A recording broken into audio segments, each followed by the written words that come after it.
for JJ Reddick to be a white person and speak on racism on national TV to two black men. What a sense of entitlement you have, sir. He was baiting. He was JJ. You know you were baiting the shit out of Perk. That's not what he said. He didn't say all these white voters are racist. He said that they're biased, and those are different things. Yes, and I will say they probably are racist. And JJ, you're not the one to determine who's racist and who's not. I know white people invented racism, but you're not the ones to judge who's racist and who's impacted by it. Like the fact that he got so defensive, and of course all these like white supremacist groups came out and supporting him afterwards. Mm-hmm. You know, that to me told us a lot.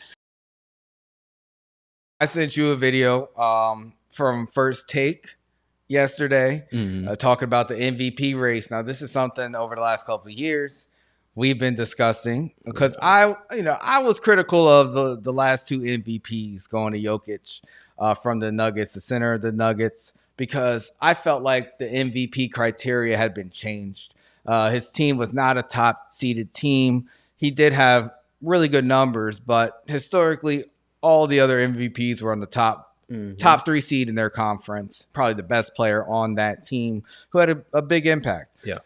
This year, the Nuggets are on top of their conference, and Jokic is on pace to average a triple-double as a center, which is insane. Yes. But now this will be his third consecutive MVP, and a lot of people are challenging that. The last person to be MVP 3 consecutive times was Larry Bird. So Kendrick Perkins, he kind of brought up the criteria changing, and he also brought up the fact that because the sports media votes on the MVP each year, and Kendrick Perkins was saying 80% of the voters are white. That's right. So he was pretty much making the correlation of the most recent MVPs that were, argued or skeptical. He felt skeptical about were Steve Nash and Dirk Nowitzki and Jokic. Yeah. So JJ Reddick, called him out on First Take and, had some words. I know you have been a supporter of Jokic over the last few years. What did you take from that exchange? Because JJ, he as a white person, he seemed really offended. Yeah, I mean, I think that I think Perk is right. You can't tell me that 80% of the voters are white and think that there isn't some bias in the fact that this man is about to win 3 MVPs back to back. Yes, he's an outstanding player. Again, I'm not trying to take anything away from his performance, the individual, any of those aspects. But he shouldn't have won MVP last year as a 6 seed when they almost got swept in the first round of the playoffs and lost 3-1 or 1-3, whatever you want to call it. The year before that, I think it was fine that he got it. It was him and Embiid. I think Giannis was also in the conversation as always. It's typically at the end of the season, those 3. This year, it's those 3 plus Tatum. Mm-hmm. Do I think Jokic deserves it this year? I do. I think he's clearly in the conversation. I also think that anytime that him and Embiid have faced each other, those 7 games or whatever that they faced each other, Embiid has outplayed him every single time, and holds the record of like 5-2 in terms of those head-to-head matchups. Now, you're not going to base an MVP season off of 7 games, but Embiid is also on a crazy run where he might be the scoring leader for the league this year as a center. He was last year too, right? Wasn't he the scoring leader? I don't know who the scoring leader was last year. I think he was last year. He might have been. And they didn't give it to him. And I thought he should have had it last year. I thought Giannis should have had it the year before.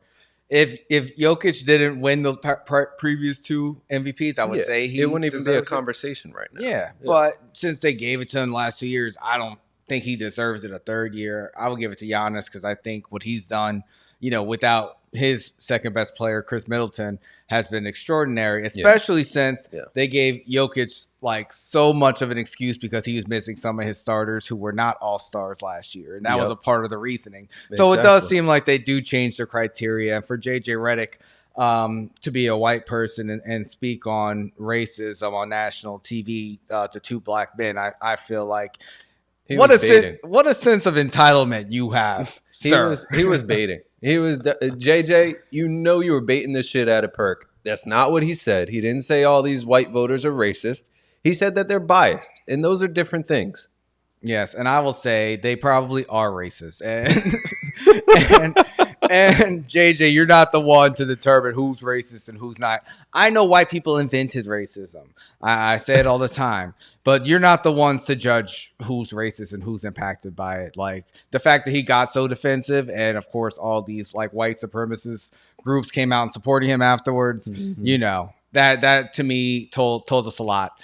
But hey, people say, oh, it's not about being white, it's about being international. And like Embiid and Giannis are both international as well. And I don't see them getting the same type of praise. But hey, you know, we'll see what they vote for. International. Yeah, all right. You step foot in the United States. We know exactly what you are. Yeah. And to pretend like the media has not been historically racist in America is absurd. And to point out the fact that 80% of the voters are white when about 80% of the players are black. Come on. Exactly. But the one thing from something don't add up. Yeah.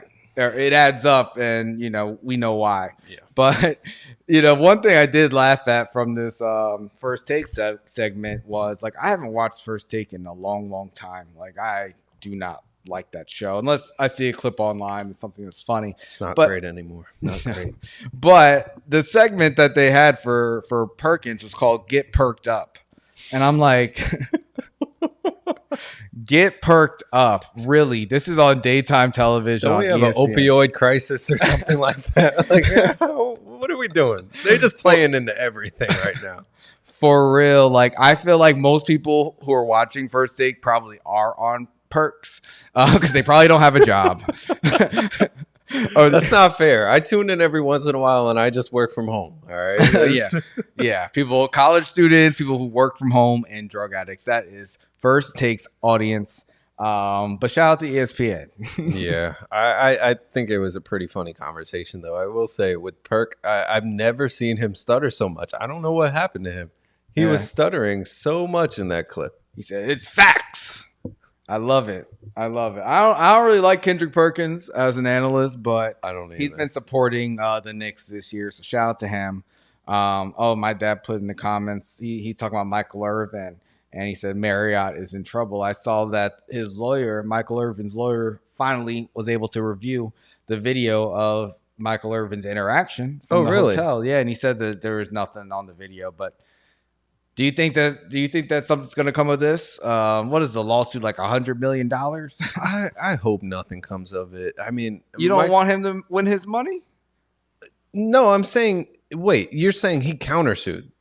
He sued them. Yeah. Oh, okay. I don't think he. I thought you were saying like the other way around. No, he sued them because they called up the NFL and said, "Oh, this is what happened." And he lost. They sent him home after that. So he's like, you try to ruin my reputation.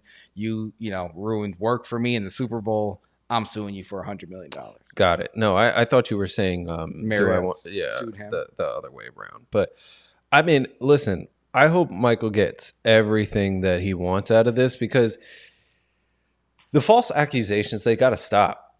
And you have to be able to hold people accountable when this stuff happens. Yeah, especially big corporations like the Marriott. Now, I am a Marriott member, so I won't say too much on this. I enjoyed my stays at the Marriott. I promise Marriott, I won't talk to any of your white women employees. Don't worry. Clearly, they have a problem with that. But yeah, hopefully Michael Irvin gets his money.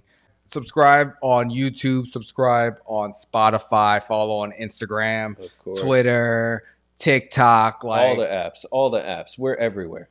We are everywhere.